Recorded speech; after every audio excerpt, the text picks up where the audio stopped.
Bonjour à toutes et à tous, bienvenue sur Up to School Bac. Dans cette série de vidéos, nous tentons de vous donner des clés pour réussir votre orientation post-bac. Et justement, aujourd'hui, nous évoquons la question d'Arthur. Arthur qui nous demandait « Je suis en première et je m'intéresse au métier de psychologue depuis quelques semaines. Quelles études faut-il faire pour y parvenir ?» Eh bien Arthur, pour répondre à ta question et à beaucoup d'autres, je me trouve aujourd'hui avec Guillaume Otara. Guillaume, bonjour. Bonjour. Alors Guillaume, première question, quelles alternatives s'offrent à Arthur pour atteindre son objectif ?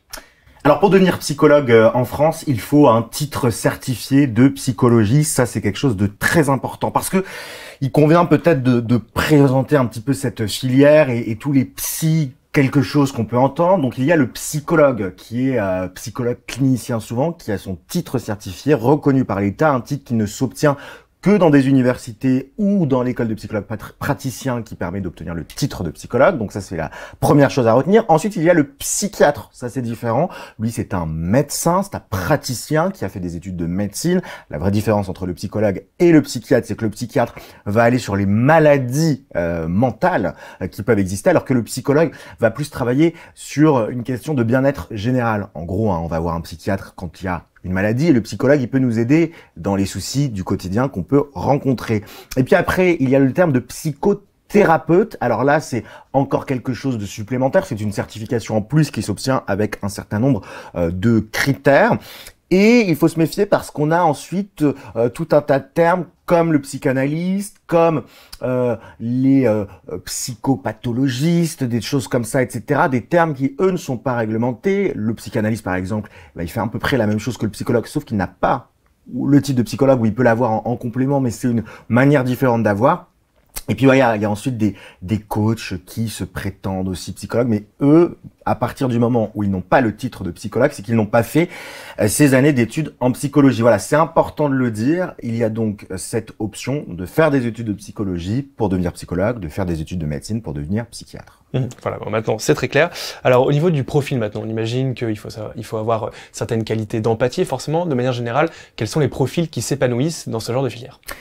Alors, effectivement, le premier point, c'est que il faut une grande dose d'empathie. Le psychologue, il va exercer dans différents lieux. Il peut être à l'hôpital, où il va accompagner des patients. Il peut être en cabinet, où il va être en libéral et recevoir ses propres patients. Il peut travailler dans des structures, dans des écoles, dans des collèges, dans des lycées, dans des entreprises. Mais à chaque fois, ce qui reste de commun entre tous ces différents types de psychologues, c'est qu'ils vont rencontrer beaucoup de personnes, qu'ils vont être soumis aussi parfois à des histoires qui sont compliquées. Donc, il faut cette grande dose d'empathie. Mais attention, être psychologue, c'est pas juste aimer écouter les problèmes de ses amis et donner des conseils. Le psychologue, il est là pour faire un véritable accompagnement des différentes personnes. C'est un vrai travail et c'est pas seulement donner 2-3 petits conseils, c'est comprendre, et il y a derrière énormément de théorie, ce qui fait que le deuxième point autour des études de psychologie, c'est qu'il faut une grande force de travail entre la psychopathologie, la psychologie clinique, la psychologie de l'enfant. Il y a beaucoup de disciplines, beaucoup de concepts aussi en psychologie, beaucoup de pensées différentes, de courants, de mouvements de psychologie, et tout ça fait que c'est une grande dose de connaissances et de travail. Il faut aimer lire Lacan, Freud, voilà les grands noms, les grands auteurs. Il faut aimer aussi écrire, faire des dossiers. Puis dernier point, dans les études, il y a aussi un peu de statistiques, donc il faut pas être allergique aux maths. Alors, est-ce que c'est une filière de manière générale qui est attractive ? Est-ce qu'il y a beaucoup de débouchés à la fin ? Et en clair, concrètement, est-ce qu'on trouve du travail à la sortie de ces études ? Oui, on a besoin de psychologues et on va en avoir de plus en plus besoin. Parce que la santé mentale et puis le bien-être, ils sont placés au cœur. Il y a qu'à voir dans les entreprises, par exemple, on a parfois des happiness chief officers, des personnes qui vont être en charge du bonheur au travail. Donc, on a besoin d'autant de psychologues. C'est une filière qui est très attractive. Ça fait partie des filières qui sont le plus demandées sur Parcoursup, mais peut-être pas forcément à bon escient parce que les gens ne sont pas renseignés. Il y a un fort taux d'échec en première année de licence de psychologie parce que c'est des études, je le disais, qui sont exigeantes. Donc, si vous êtes tenté par la psychologie, c'est une belle chose, mais il convient quand même de se renseigner sur ce que sont concrètement les études de psychologie. Quant au débouché, oui, on a besoin de psychologues. Alors les conditions d'exercice sont parfois complexes. Au début, on va souvent cumuler des contrats courts dans différentes missions et quand on lance son cabinet, il faut faire sa patientèle. Mais à partir du moment où la machine est enclenchée après 2-3 années d'études, ça se passe plutôt bien. On a besoin de psychologues, on va avoir besoin de psychologues.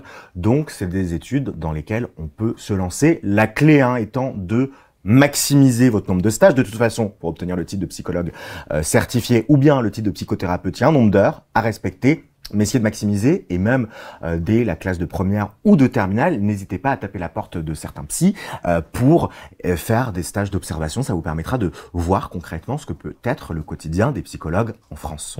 Alors, la psychologie ne s'enseigne pas en tant que telle dans le secondaire. Pour autant, est-ce qu'il y a des spécialités qui sont attendues pour par la suite intégrer des filières en psychologie? Effectivement, la psychologie est une discipline toute nouvelle pour les étudiants. De fait, les universités ou l'école qui enseigne la psychologie n'attendent pas forcément d'enseignement de spécialités spécifiques. Ce qu'il faut dire, c'est que comme c'est des filières très demandées, comme c'est des études qui sont très demandées, eh bien il faut avoir un bon dossier. Donc choisir des enseignements de spécialités qui correspondent à ce que vous aimez faire, qui vous permettront de maximiser votre dossier. Je le disais, on a des enseignements de statistiques, donc faire des maths, ça peut être une bonne idée, mais si vous arrêtez les maths, c'est pas compliqué non plus. Soigner tout ce qui va être humanité, littérature, c'est bien parce que c'est des capacités de lecture, de compréhension de texte, mais c'est pas non plus un prérequis.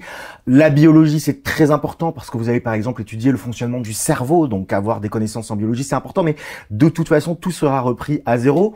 Ce qui peut être intéressant, c'est de lire quand même un petit peu, soit des livres de développement personnel, des livres d'initiation à la psychologie pour que vous voyez quelle discipline ça est. De prêter beaucoup d'attention, par contre, aux cours de philosophie, qui eux, ressemblent un petit peu à certains enseignements que vous pouvez avoir. Donc voilà, regardez de près ce qu'on vous faites en philosophie. Mais si vous êtes une quiche en disserte, ça va pas vous fermer des portes, donc ne vous inquiétez pas. On l'aura compris, donc une discipline qui se trouve à la croisée des chemins entre beaucoup de matières qu'on retrouve dans le secondaire. Pour ce qui est des modalités d'admission maintenant, ça se passe sur Parcoursup, j'imagine? Oui, ça se passe sur Parcoursup pour les universités. L'école de psychologue praticien, elle recrute en dehors de Parcoursup.